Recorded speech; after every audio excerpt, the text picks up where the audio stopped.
Hi, Gary Lovisi here from a secret, undisclosed paperback book bunker where nobody knows where it is, and we have all kinds of really cool stuff. British pans, science fiction, pulps, who knows what. Today we're going to take a look at some vintage paperback, collectible paperback special editions, a special series. It's called Checkerbooks. They're from 1949. And they're a very interesting series. They were created by Lyle Kenyon Engel, who was would go on to be the head of Book Creations Incorporated in the 60s, 70s, 80s, and 90s. And he was responsible for creating a lot of series that we all know. And he would get the writers like John Jakes, Mike Avalone, and many other people to write the actual books in the series. But he was the guy who originated the concept of the series of a lot of these books, and got the authors to write them. So he got John Jakes to do the American Bicentennial series, which was a big best-selling series in the 70s. So the Checkerbooks, though, was his first foray into publishing. In 1949, slim little books. They're 96 pages. They were sold for 15 cents, and they're really cool. The thing is, this little 12-book series encompasses almost every kind of genre or group of books, that you want to think about, that he put into this 12-book series. So it's kind of cool and interesting. We're going to take a look at some of them now. First of all, the first book is Terry and the Pirates and the Jewels of Jade. Terry and the Pirates was a comic book character, but this book is actually a novel. It's written by Edward J. Boylan Jr. It's from 1949, the #1 book in the series, and the great cover art is by Bill Wenzel, who was a good girl art pinup artist. And you see Terry over here, and you see the Dragon Lady here, who was his arch nemesis. And that's the first book in the series, again 15 cents. And the Checkerbooks were one word, and they had the checker diagram here, and also on the back cover. Second book in the series was a thriller chiller from the library of Boris Karloff. Ooh, really cool. Very horror, universal horror looking. Boris Karloff's face, the bat, the woman stabbed, vampire imagery and all of this. But it really had nothing to do with Boris Karloff. It was actually the Broadway Butterfly Murders by Tip Bliss. So that was the second book in the series. The third book is another baffling murder from the library of Basil Rathbone, who was popular at that time, known as Sherlock Holmes, and a famous movie star worldwide. And there's his image on the cover. But this really has nothing to do with Basil Rathbone either. It's Make Mine Murder by Robert Sidney Bowen, a murder mystery novel. Bowen was a pulp writer. He wrote a lot of aviation pulps and crime and mysteries. He wrote some books for Monarch Books, and this is his one book in the series. And you can see both of these were marketed to fans of Basil Rathbone and Boris Karloff, and kind of interesting things. So it's interesting that the series goes from all over the place, because the next book, #4 in the series, is Lost River Buckaroos, which is a Western. Out of nowhere, you have a Western.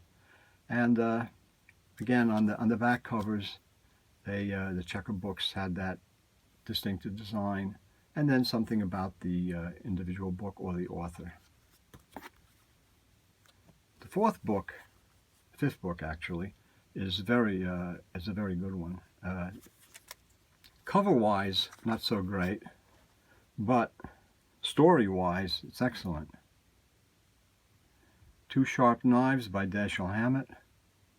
You have Freeman Willis Crofts. You have Sax Rohmer, Cornell Woolrich, C.S. Forrester, and and even Vincent Starrett has a story in here. So you have stories by really excellent crime authors. Next book, number 6, is Duke Herring by Maxwell Bodenheim. This is a crime gangster book set in New York City in the seamy areas. It has a Bill Wenzel Good Girl Art cover. It's a good book. Maxwell Bodenheim was a New York City eccentric bohemian who wrote a lot of wild kind of gangsterish and sleazy books about New York and the women in New York in the 20s, 30s, and 40s. And I believe that he was murdered by his girlfriend. So there's quite a mystery behind him. And this is one of his most famous books. Now you go from crime, and then in book number 7, Master at Arms, Raphael Sabatini, one of the masters of historical romance, historical adventure, and so then you go from there, and then in book number 8 is Taxi by Abraham Bernstein. It's a very interesting Good Girl Art cover, and it's an interesting book about a guy who actually was a professor at a college here in New York, and in his younger days he drove a taxi, and these are some of the kind of things that his experiences, and it's a pretty interesting story. Number 9 in the series, we're going back to mystery, The Florentine Dagger by Ben Hecht, a more traditional murder mystery. And number 10 in the series is really an important book, a pricey one, much sought after, and little known about actually. And this is, of all things, Lady Mind That Corpse, a Hank Jansen gangster novel.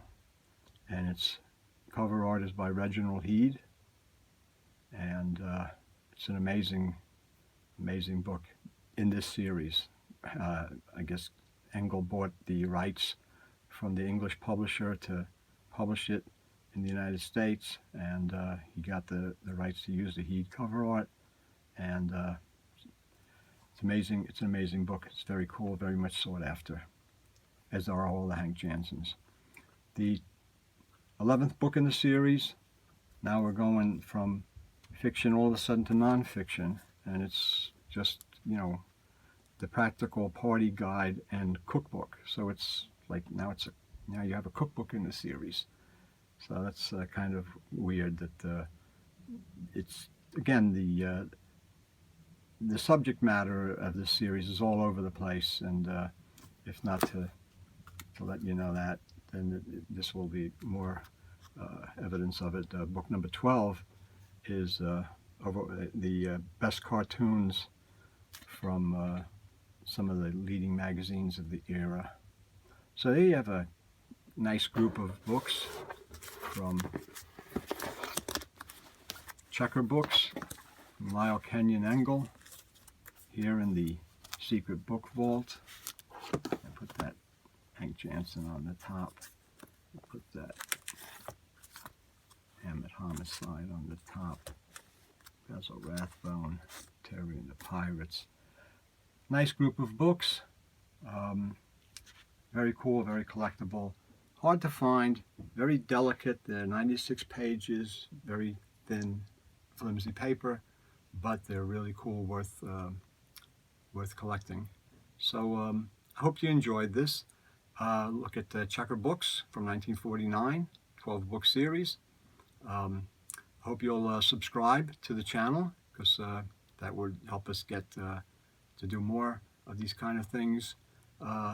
Comment, let us know what you like, what you'd like to see, what series, what books, authors, artists represented. Give us a thumbs up, give us a like, and thank you for watching, and we'll see you next time.